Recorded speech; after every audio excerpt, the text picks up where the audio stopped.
palabras, sino que invitaras a una persona también para que recibiera de Dios. Esperamos en Dios de que lo hayamos hecho así. Gloria sea al Señor y que el Señor se glorifique de una forma sobrenatural. Dice Lucas 17, del 2 al 19. Al entrar en una aldea le salieron al encuentro 10 hombres leprosos. ¿Cuántos? 10 hombres leprosos, los cuales se pararon de lejos. El verso 13 dice: y alzaron la voz diciendo: Jesús, Maestro, ten misericordia de nosotros. Cuando él los vio, les dijo: id, mostraos a los sacerdotes. Y aconteció que mientras iban, fueron limpiados. Diga conmigo: limpiados. Entonces uno de ellos, viendo que había sido sanado, volvió glorificando a Dios a gran voz. Y se postró rostro en tierra a sus pies, dándole gracias, y este era samaritano, ni siquiera era judío, era samaritano. Respondió Jesús, dijo: ¿no son 10 los que fueron limpiados? ¿Y los 9 dónde están? No hubo quien volviese y diese gloria a Dios, sino este extranjero. Y le dijo: levántate, vete, tu fe te ha salvado. Miren, para que entremos más o menos en el contexto de este grupo de personas, podemos darnos cuenta que la lepra venía con un paquete grande, enorme de conflictos y de problemas con los que ellos tenían que aprender a vivir. Uno de esos era que en ese tiempo no era curable, era una sentencia de muerte. Si empezaba en la mano a salirle de pronto un salpullido, se presentaba al sacerdote, el sacerdote decía que efectivamente era lepra, ya tenía una sentencia de muerte. Este hombre ya no se iba a recuperar de esa lepra. Hoy, con los medicamentos, el manejo que se le da, es curable, pero en ese tiempo no era así. Por eso viene el segundo punto que dice que en ese tiempo la lepra era contagiosa. Hoy en día la lepra se trata con 6 meses de medicamentos, de 6 a 2 años de medicamento, y la lepra es manejable, es curable, y además de eso no es contagiosa. En ese entonces era contagiosa, por eso tenían que ser exiliados al desierto.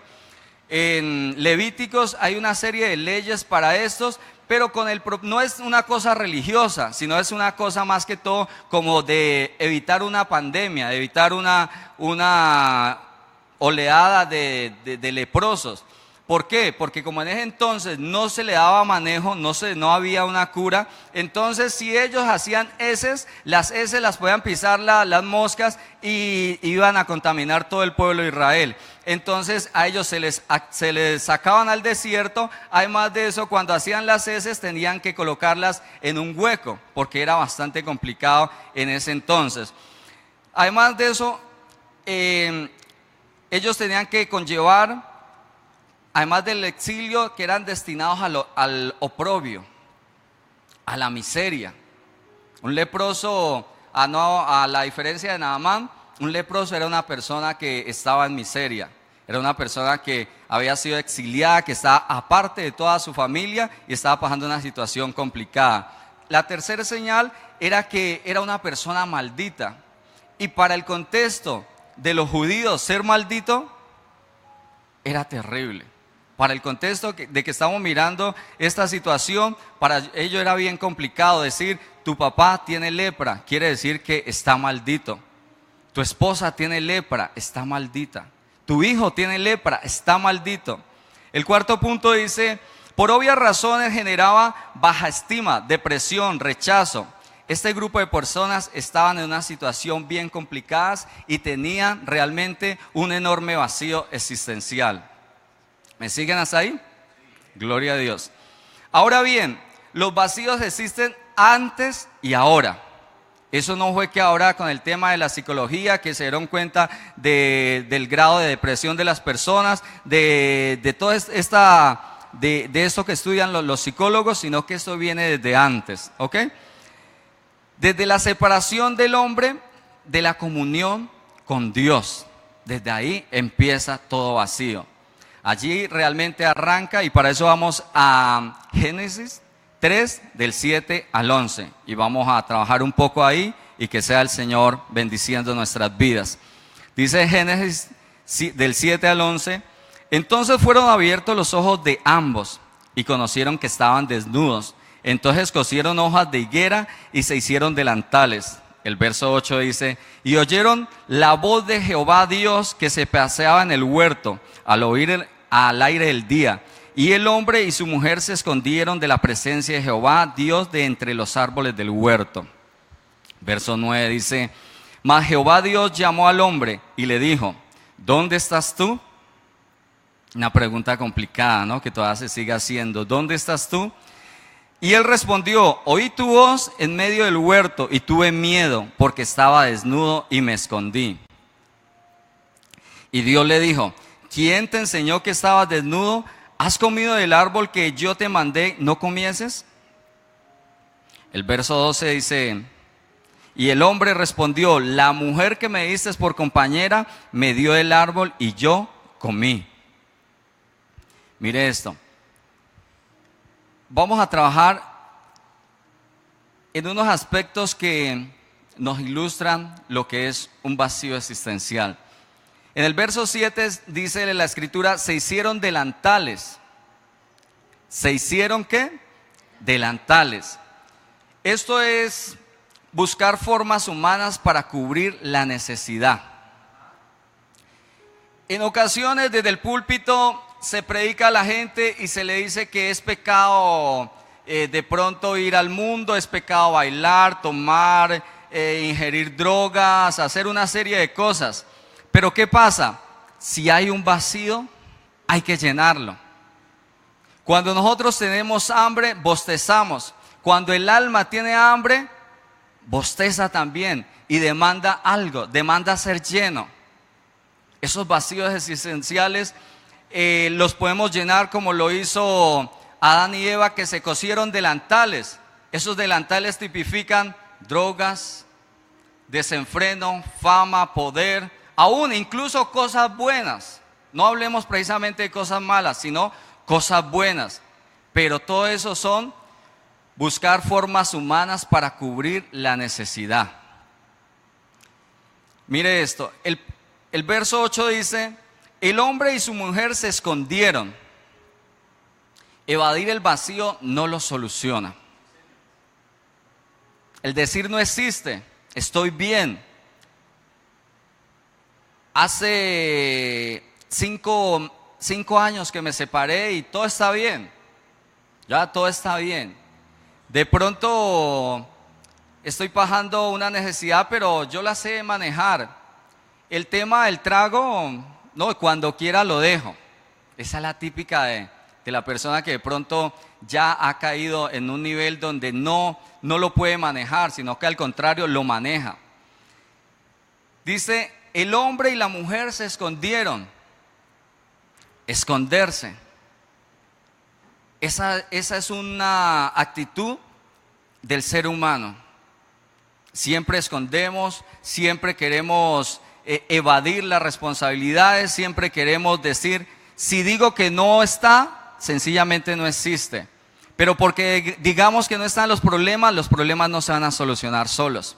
Porque digamos que estoy contento, no quiere decir que se va a solucionar mi problema interior, mi problema de ese vacío existencial. Porque te pregunten: ¿y cómo estás? Bien. Eso no va a solucionar nada. Sigamos adelante. El verso 9 dice: Dios pregunta: ¿dónde estás tú? Hoy sigue haciendo la misma pregunta.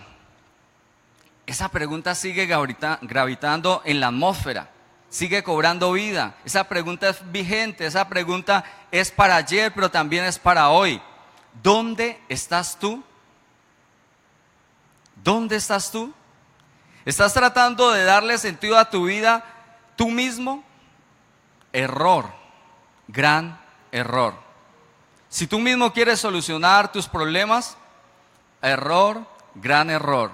El que te creó fue Dios y Él es el que tiene la solución. Él es el que te conoce, Él fue el que a ti y a mí nos formó desde el vientre de nuestra madre y Él sabe de qué tienes necesidad, no tú. Dice la Escritura que el corazón del hombre es engañoso. Hay veces nosotros decimos: si alcanzamos tal meta, créame que voy a ser plenamente satisfecho. Si hago esto o aquello, ahí consigo quedar saciado. Pero no es así. Si queremos alcanzar, llenar ese vacío por nuestra propia cuenta, es un gran error. El verso 10 dice: tuve miedo porque estaba desnudo y me escondí. Hay una pregunta: ¿cuánto tiempo vas a seguir escondiéndote de Dios?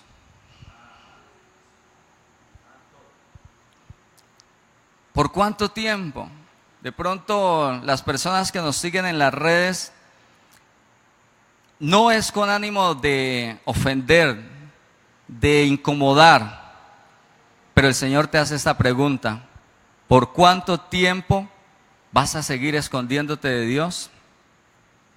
No la hago yo. Deja que el Espíritu Santo de Dios te la haga a tu espíritu, que es lo importante.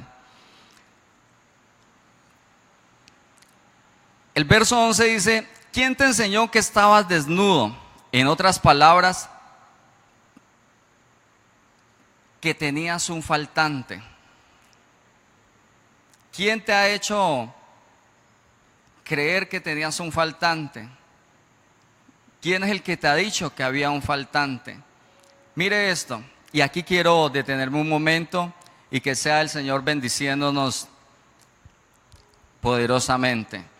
Mire esto, vuelvo y retomo el verso 11. ¿Quién te enseñó que estabas desnudo? Y ya es un apunte que hago yo, entre otras palabras, que tenías un faltante.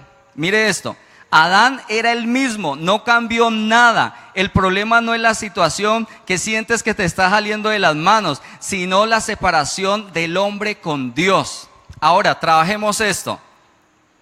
Adán desobedeció, que en lo gráfico fue ir y tomar la manzana y comerla.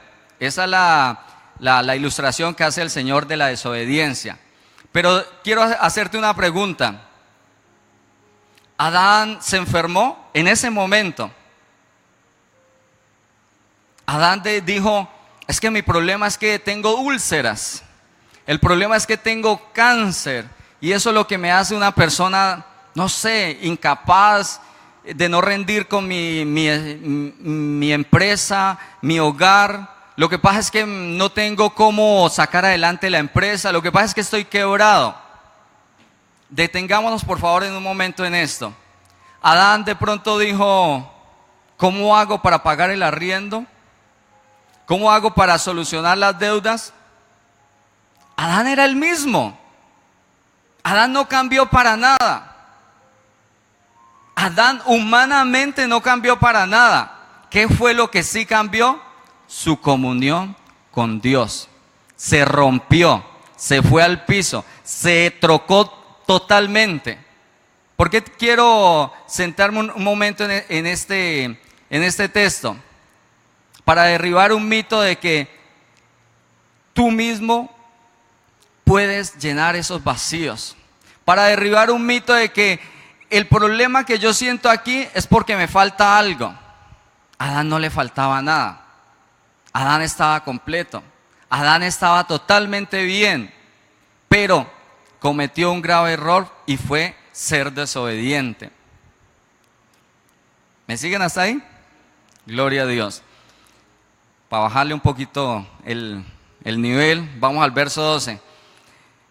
La mujer que me diste me dio del árbol. Y ahí vienen las excusas, ¿no? Es que el problema no es mío. El problema es que tengo un esposo difícil. El problema es que si usted tuviera los hijos que yo tengo. El problema es que si usted estuviera en los zapatos que yo tengo. Y por ahí dicen que cuando las excusas se hicieron, todo el mundo quedó bien. Siempre hay excusas. Y efectivamente uno queda bien, aparentemente. Sigamos acá en el tema.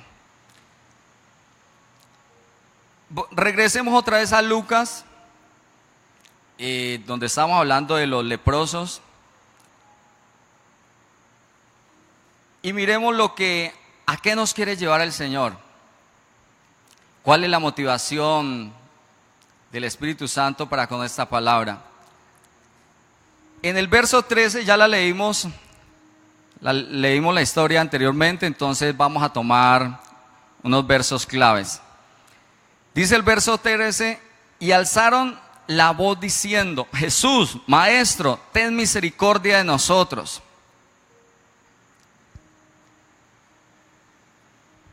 El Señor está esperando que tú y yo le clamemos. Dice la Escritura: pedid y se os dará, buscad y hallaréis. Dice la Escritura de que había una mujer que insistió vehementemente a un hombre, a un juez que era injusto, y por la insistencia, este hombre dijo: no temo a Dios, ni temo a hombre, pero para quitarme esta mujer de encima, voy a hacerle justicia. Cuanto más nuestro Padre que está en los cielos, que es bueno, no responderá a eso que te está dando vueltas en la mente, a eso que no te deja dormir, a eso que te despiertas y piensas nuevamente en eso, lo dejas por un tiempo y vuelves y lo retomas. Dice el verso 14, el Señor les da una orden, no los sana. No sé si se da cuenta en ese texto. Dice: cuando los vio de lejos, cuando los vio les dijo: id, mostraos a los sacerdotes. Mire que Él no los sanó. ¿Sí miraron esa parte? Él no los sanó, les dio una palabra, les dio una orden.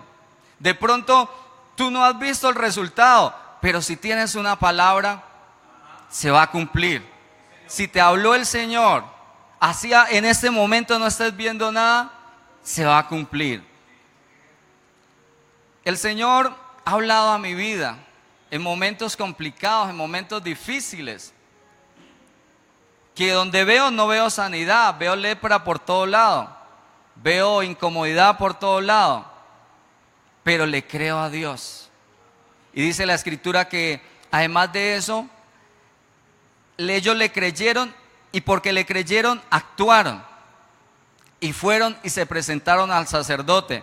Presentarse al sacerdote era, si no tenían fe, era decirles: ustedes están en las mismas, ¿para qué vienen aquí? Era como ir ante un juez teniendo todo el delito encima. ¿Para qué se va delante de un juez teniendo todos los delitos encima? Pero esta gente creyó, y porque creyó la palabra, dijeron: vamos a que, prácticamente lo que Él les dijo fue: vayan al médico y dejen cuenta que ustedes están sanos, vayan al médico. Pero esta gente escuchó la palabra, se miraron leprosos, y dice la Escritura que de camino al sacerdote fueron sanos.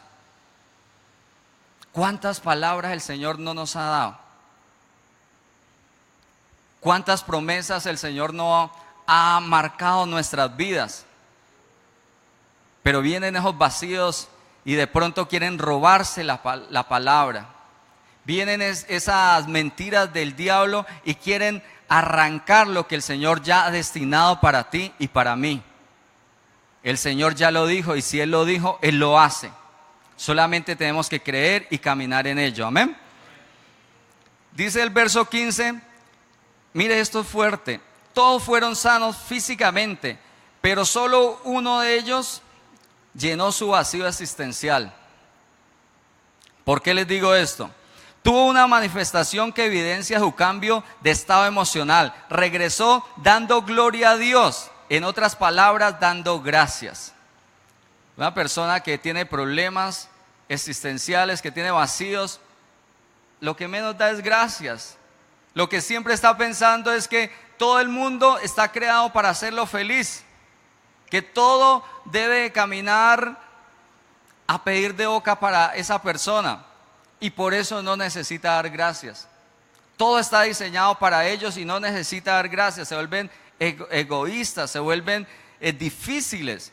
Pero este hombre, este leproso, dice la Escritura que fue sano, pero como se dio cuenta que estaba sano, regresó y dio gloria a Dios. Mire esto, el verso 19 dice: y le dijo: levántate, vete, tu fe te ha salvado. Qué impresionante esto. Le dijo, levántate, vete, tu fe te ha salvado. Los otros fueron sanos, este fue salvo. Además de ser sano, fue salvo. Imagínense qué impresionante eso. Más allá de cualquier cosa que estés pidiendo al Señor,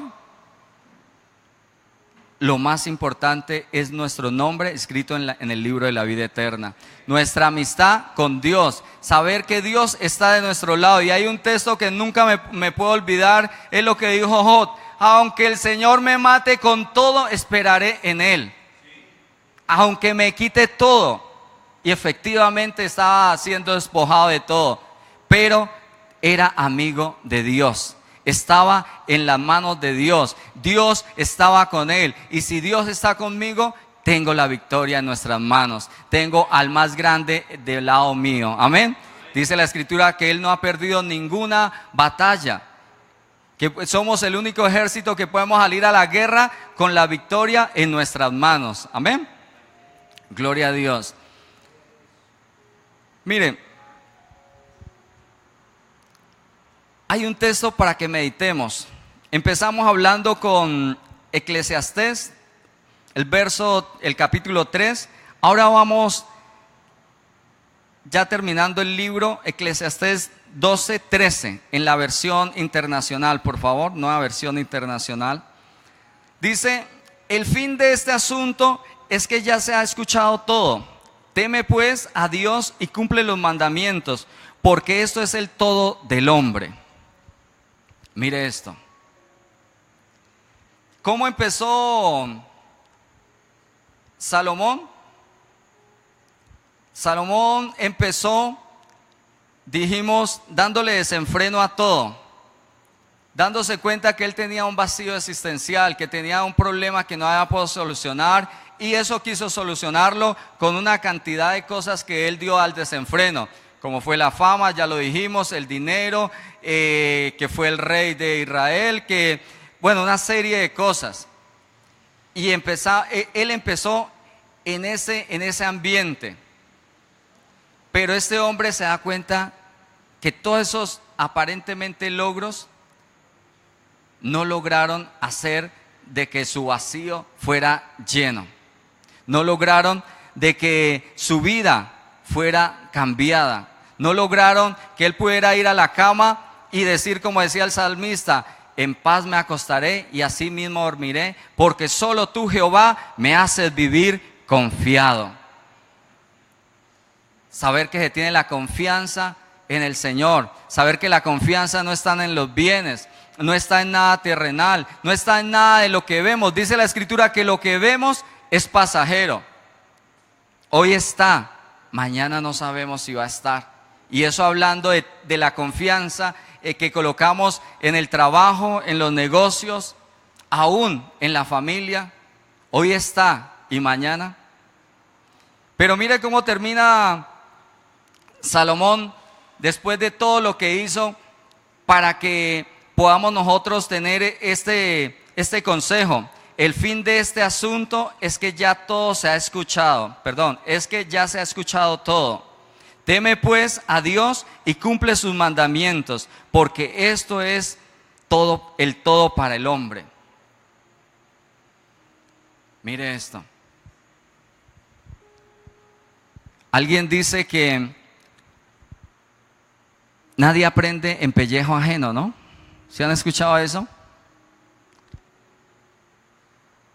Si a nosotros nos dicen, por esa calle no vaya a pasar, que por ahí es complicado.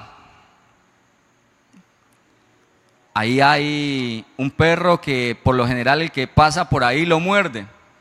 Vaya de la vuelta, que es más lejos, pero va seguro. ¿Qué es lo que pasa? No, yo sí puedo. Yo soy valiente y yo como harto a vueltota, como todo buen colombiano, ya voy tarde. No, yo me paso por ahí. Y cuando después le toca salir corriendo, porque efectivamente el perro viene detrás de él. ¿Qué le quiero decir con esto? Hay aquí un hombre que hizo todo lo que quiso hacer, se estrelló, se golpeó, le dio desenfreno a todo lo que quiso. Aquí está la palabra, aquí está el Señor hablando. ¿Para qué necesitamos nosotros pasar por ese camino que sabemos que por ahí no nos va a dar fruto? Que sabemos que por ahí lo que nos va a dar es golpes, tristezas, vamos a tener fracasos, no vamos a tener ningún éxito. Si el Señor dice, el fin de todo este asunto es que ya todo se ha escuchado. El oído no se cansa de oír. El ojo no se cansa de ver. ¿Acaso será que con esto el Señor nos está diciendo, no es lo que más alcances, no te vas a cansar? ¿Se ha dado cuenta que siempre hay un nuevo modelo de automóvil? Aunque sea el mismo de este año, ya el próximo hay uno mejorado. Y en todo es así. ¿Por qué? Porque aún el mismo ser humano se ha dado cuenta que hay una necesidad en el corazón del hombre, que hay un vacío en el corazón del hombre por tener algo que supuestamente lo va a saciar. Déjame darte un testimonio. Cuando antes de conocer del Señor, siempre tenía este complique, y era, cuando alcance esto, la verdad, yo sé que me voy a sentir bien. Y me esforzaba de una forma impresionante, me daba las mañas y lo alcanzaba. Y cuando lo lograba, se perdía toda motivación. Se perdía del todo toda motivación. Y eso empezó a generarme un vacío existencial bastante complicado. Porque veía que entre más alcanzaba, más grande era el vacío. Entre más me esforzaba, más vacío me sentía. Hasta que, por el amor de Dios, dice la Escritura que Él fue quien nos escogió a nosotros, no nosotros a Él. El Señor vino a mi vida, y créame que cuando uno camina con Dios, cuando uno es amigo del Señor, uno puede decir, como dice la Escritura, que es mejor un rinconcito en la casa de Dios que todo el palacio de un rey. Uno puede decir que puede comer un pan con agua, pero siendo amigo de Dios, y la cosa es diferente. No sé si ustedes han dado cuenta, aquellos que están traficando, como el caso de Pablo Escobar, con cualquier cantidad de millones, y tuvo que pasar mucho tiempo con hambre, porque no podía salir de las caletas donde él estaba. Conclusión: el Señor está dispuesto a llenar esos vacíos. El Señor está dispuesto para decirte, no temas, yo te ayudo. Diga el débil, fuerte soy. Aquí estoy para darte una mano. Aquí estoy para levantarte a ti, a tu familia, esta ciudad, este departamento. Aquí estoy para hacer cosas grandes. Solamente dispón tu corazón. Yo quiero hacerlo. Amén. Nos colocamos en pie. Vamos a orar a Dios. Vamos a darle gracias al Señor. Que sea el Señor glorificándose de una forma sobrenatural.